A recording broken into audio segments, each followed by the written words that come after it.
अस्सलामुअलैकुम दोस्तों, जैसा कि हमने आपको बताया था पिछले व्लॉग में कि लखनऊ हमको नई साइट मिली है। तो उसका ऑफिस वर्क देखिए वहाँ पर, जो कि कल अधूरा था, आज प्रिलिम लेवल तक हो गया। जेई और एई साहब और तमाम लोग आए हुए थे, सर्वे हुआ था। तो इस ग्राउंड का पहले तो हमको यही नहीं पता था कि ये ग्राउंड जो कि कितना बड़ा है, कितना लंबा है, कितना चौड़ा है।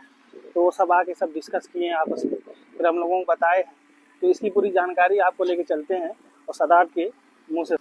जैसा कि आपको आदिल ने बताया होगा कि कल तक हमारे पास ग्राउंड तो था, लेकिन इसकी जानकारी नहीं थी कि इसका वर्ग एरिया कितने स्क्वायर मीटर में है, इसकी लंबाई कितनी, इसकी चौड़ाई कितनी है।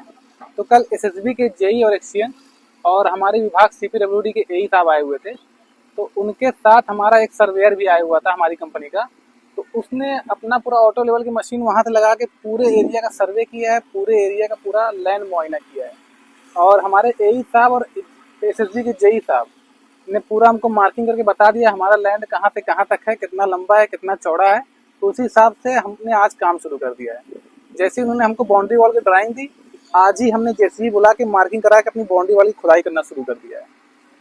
पहले बाउंड्री वॉल में दिक्कत ये थी कि पहले एई साहब ने हमको बताया था कि ब्रिक वर्क की बाउंड्री वॉल रहेगी, जिसका काम करना बहुत आसान होता है। आप नॉर्मली फुटिंग बनाइए, आइसोलेटेड फुटिंग रहती है, उसके ऊपर कॉलम रहता है और बीम मार के आप बाउंड्री वॉल शुरू कर दीजिए।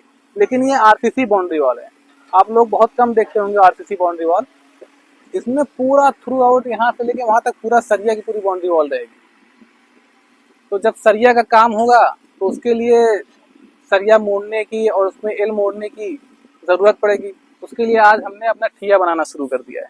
और कंपनियों में क्या होता है, बेंडिंग मशीन होती है, पर हम लोग देसी लोग हैं, देसी जुगाड़ कर लेते हैं। हम इसी में आपका बेंडिंग आपका सरिया लगाकर एक कॉलम कंक्रीट बनाएंगे, उसी में हम लोग सरिया का एल सब मोड़ लेंगे। और जैसी जरूरत पड़ेगी आगे, अगर बिल्डिंग में हैवी स्ट्रक्चर है और हैवी सरिया की जरूरत पड़ेगी तो बेंडिंग मशीन भी हमारे पास है, वो भी हम मंगा लेंगे यहाँ पर। अभी तत्काल तौर पर तत्काली हम अपना ठिया बना लेते हैं। तो दोस्तों, मैं आपको मिलवाना चाहूँगा उस आदमी से जिन्होंने इस कंपनी की साथ ही में नींव रखी थी। 2010 में जब हमारी कंपनी स्टार्ट हुई थी तो ये उस कंपनी से जुड़े थे और तब से ये लगे हुए हैं और बहुत सारा चैलेंजिंग काम ये ऑलरेडी कर चुके हैं। ये हमारे चच्चा हैं और हमारी जितनी भी साइट रहती है उनके प्रोजेक्ट मैनेजर हैं। तो आइए आपको मिलवाते हैं और उनसे कुछ बात करते हैं कि हमारे ये प्रोजेक्ट को हम कैसे आगे बढ़ा सकते हैं। तो चच्चा, आपका स्वागत है। कल ही आप आए हैं, आप बताएं। कल ही आप आए हैं और आते ही आपने चार्ज ले लिया है साइड का, और जैसे ही आप आए हैं तेजी आ गई है।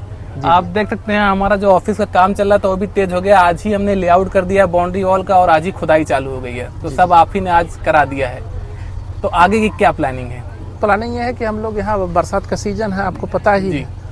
और दूसरी चीज़ ये है कि यहाँ पे काम करना थोड़ा सा टफ है, लेकिन हम लोग इस टफ को ईजी कर देते हैं। और हमारे जो है भाई साहब हैं, एमडी कह लीजिए, जो भी कह लीजिए, वो हमेशा चैलेंज को ही स्वीकार करते हैं। चैलेंजिंग काम पहली बात तो स्पोर्ट्समैन भी रहे हैं, तो उनका हर काम जो है चैलेंजिंग रहता है और उसको पूरा भी करते हैं। इससे पहले मेला के भी चैलेंजिंग काम उन्होंने किया जो कि काफी टफ था। अरे भाई, मेला की कहानी मैं आपको बताऊं। अब एक तो पहला काम जी, दूसरा जब हम लोग साइट देखने जाते थे जिसमें आप भी रहते थे और लोग रहते थे, तो मेराज भाई भी रहते थे, तो वो जाने के बाद ये कहते थे कि हो जाएगा, इसको उड़ा देंगे।